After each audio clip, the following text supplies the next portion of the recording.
Assalamualaikum warahmatullahi wabarakatuh. Kami dari kelas 10 akan melakukan sebuah kajian tentang keterkaitan uang dan kebebasan berpendapat. Perkenalkan, saya Lukna dan teman-teman saya. Saya Kevin. Saya Ratu. Saya Laura. Saya Bagas. Saya Dika. Sekian perkenalannya. Jadi kita mau interview dulu. Berita yang belum tentu benar atau bukan berita sih, informasi yang waktu itu yang menurut aku sesuai dengan fakta, belum tentu sesuai dengan kenyataan, dan hampir mendekati dengan gosip gak sih? Mirip ya? Mirip gosip ya? Menurut KBBI, hoax adalah berita bohong.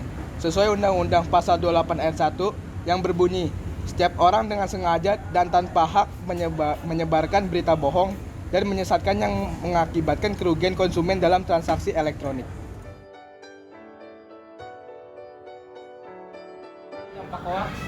Dampak dari hoax itu pertama, kalau misalnya ada subjek yang diceritakan di hoax itu bisa menimbulkan perpecahan antar individu ataupun bisa juga antar kelompok. Dan juga hoax itu bisa mengganggu kesehatan mental seseorang kalau memang yang disebarkan itu adalah hal-hal negatif atau hal-hal buruk dari orang tersebut.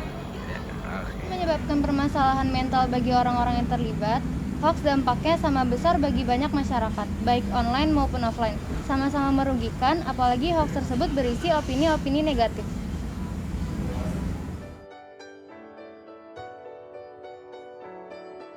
Tentunya dengan kan hoax itu timbulnya dari media sosial gitu, ataupun bisa secara langsung ataupun tidak langsung.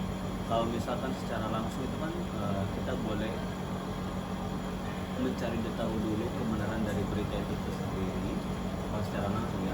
Tapi kalau misalkan secara tidak langsung atau melalui media sosial itu kita cari sumbernya, siapa yang menyebarkan berita tersebut. Kalau misalkan sudah ketahuan, mintalah klarifikasi sama orang tersebut yang membuat berita di media sosial.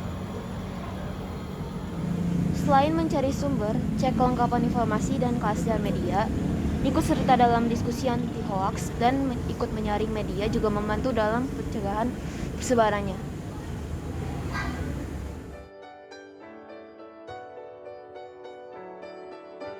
Berpendapat itu ketika kita bisa memberikan informasi kepada orang lain, apapun itu informasinya, ketika kita bisa menyuarakan pendapat kita. Entah itu sebenarnya kalau menyuarakan pendapat itu nggak harus publik kan, nggak harus langsung ke orang, itu bisa banyak media, bisa langsung ke orang atau bisa di media sosial kalau sekarang. Ya, semua hal yang berkaitan ketika kita bisa menyampaikan pendapat kita. Jadi, kebebasan berpendapat dan berekspresi merupakan amanah Undang-Undang Pasal 28 dan Pasal 28E ayat 3 Undang-Undang Dasar Negara Republik Indonesia tahun 1945 yang menyatakan setiap orang berhak atas kebebasan berserikat, berkumpul, dan mengeluarkan pendapat.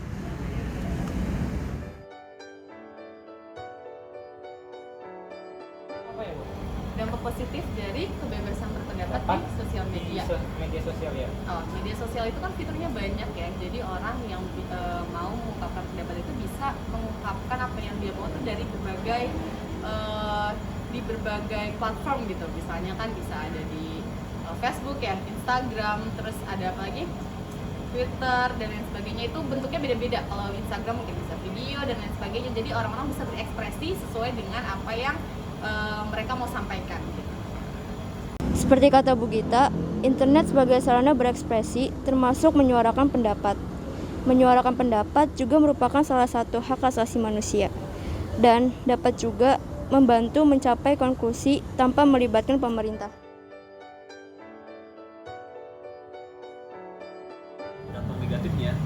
Dampak negatifnya itu terkadang apa yang kita tunjukkan, apa yang kita suarakan itu tidak akan menjadi satu suara, karena kan mereka bebas berpendapat untuk melakukan argumentasi mereka sendiri-sendiri, sehingga sulitnya mencari jalan keluar dari satu permasalahan yang kita terima.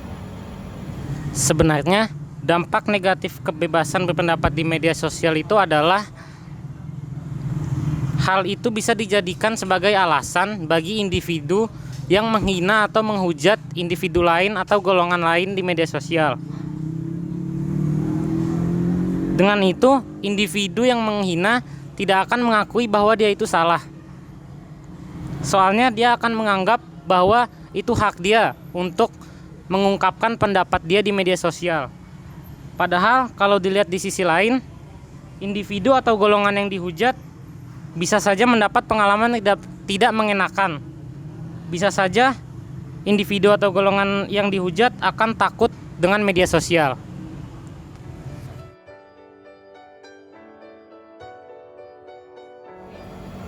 Sebenarnya kalau untuk kebebasan berpendapat itu kan kita harus mengikuti norma-norma ya, aturan-aturannya. Kita jangan mentang-mentang diberikan hak untuk berbebas pendapat, kita asal ngomong aja. Kan kita juga harus punya rambu-rambunya gitu kan. Kita tahu namanya norma, aturan baik dan benar. Kita ikuti aturan baik dan benarnya seperti apa. Memang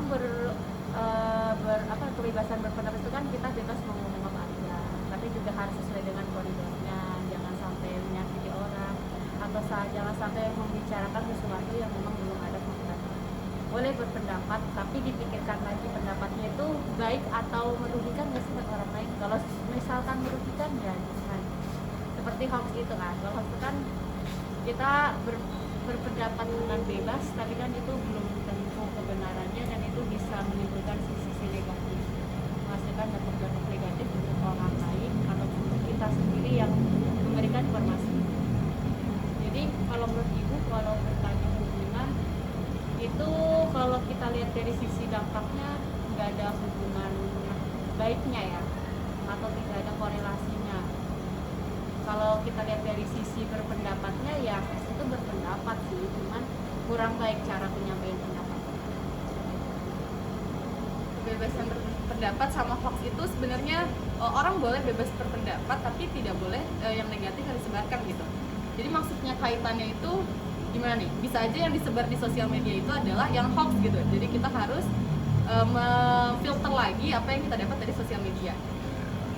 Terkaitannya suara demokrasi tentunya ya, karena kan mau bagaimanapun juga dari segi hal apapun ada negatif ada positifnya. Kebebasan berpendapat itu dan berita hoax itu termasuk ke dalam sikap demokrasi tersebut yang bebas menyuarakan apapun yang kita ingin argumentasi. Oke guys, jadi kalau misalkan kita telah lagi dari jawaban-jawaban semua guru sebelumnya, kayak dari pengertian, dampak, dan lain-lainnya, sebenarnya kebebasan berpendapat dan hoax itu merupakan satu hal yang sangat berbeda. Karena kebebasan berpendapat itu merupakan bagian-bagian terpenting dalam demokrasi. Sedangkan hoax dinilai dapat merusak demokrasi karena kehadirannya dapat menyebabkan dialog atau komunikasi rasional berdasarkan fakta dan kebenaran yang merupakan satu prasyarat penting dalam demokrasi itu jadi rusak. Jadi bisa dibilang kalau ada hoax, demokrasi tidak akan terwujud.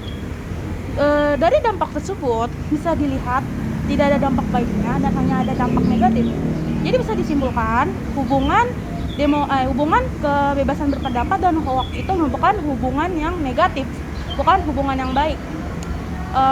Dan hoax dan kebebasan berpendapat itu merupakan satu hal sangat berbeda, karena kebebasan berpendapat merupakan bagian demokrasi dan ada dampak baik, terkena dampak baik dari demokrasi juga salah satunya, dan hoax tidak termaksud itu merupakan ranah yang sangat berbeda dan hubungannya itu ya hubungan yang negatif bukan yang baik. Segitu. Kalau menurut kalian dampak hoax dan kebebasan berpendapat itu satu hal yang bersinambungan, keterkaitan yang baik atau gimana menurut kalian? Segitu saja penyampaian saya. Terima kasih.